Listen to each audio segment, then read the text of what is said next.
आगरा कौन सा रास्ता जाता है। बादशाह अकबर को शिकार करना बहुत पसंद था। एक बार की बात है, बादशाह अकबर अपने सैनिकों के साथ शिकार पर निकले।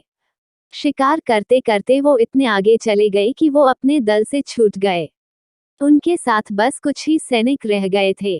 अब शाम होने को थी और सूरज ढलने वाला था। साथ ही अकबर और उनके साथ के सैनिकों को भूख भी सताने लगी थी। काफी दूर निकल आने पर बादशाह अकबर को यह एहसास हुआ कि वो रास्ता भटक गए हैं। वहां आसपास कोई नजर भी नहीं आ रहा था जिससे रास्ते के बारे में पूछा जा सकता था। थोड़ी दूर और चलने पर उन्हें एक तिराहा नजर आया। बादशाह को यह देखकर थोड़ी खुशी हुई कि चलो इनमें से कोई न कोई रास्ता राजधानी तक तो जाता ही होगा।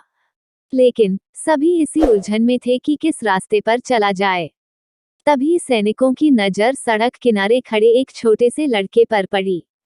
वो लड़का बड़ी हैरानी से महाराज के घोड़े और सैनिकों के हथियारों को देख रहा था। सैनिकों ने उस बालक को पकड़कर महाराज के सामने पेश किया। बादशाह अकबर ने लड़के से पूछा, ए लड़के, इनमें से कौन सा रास्ता आगरा जाता है। यह बात सुनकर वह बच्चा जोर जोर से हंसने लगा। यह देखकर राजा को बहुत गुस्सा आया, लेकिन उन्होंने शांत भाव से उससे उसकी हंसी का कारण पूछा। लड़के ने जवाब दिया, यह रास्ता चल नहीं सकता है, तो यह आगरा कैसे जाएगा। आगरा पहुंचने के लिए तो आपको खुद चलना पड़ेगा। महाराज उस लड़के की सूझबूझ को देखकर चकित रह गए। उन्होंने प्रसन्न होकर उस बच्चे का नाम पूछा। लड़के ने जवाब में अपना नाम महेश दास बताया। महाराज ने उसे इनाम में सोने की अंगूठी दी और दरबार में आने का न्योता दिया।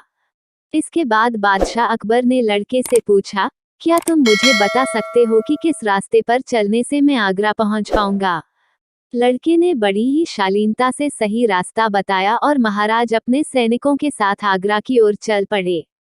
यही लड़का बड़ा होकर बीरबल के नाम से प्रसिद्ध हुआ और बादशाह अकबर के नवरत्नों में से एक कहलाया। कहानी से सीख। इस कहानी से हमें यह सीख मिलती है कि ज्ञान और सूझबूझ का सम्मान करना चाहिए।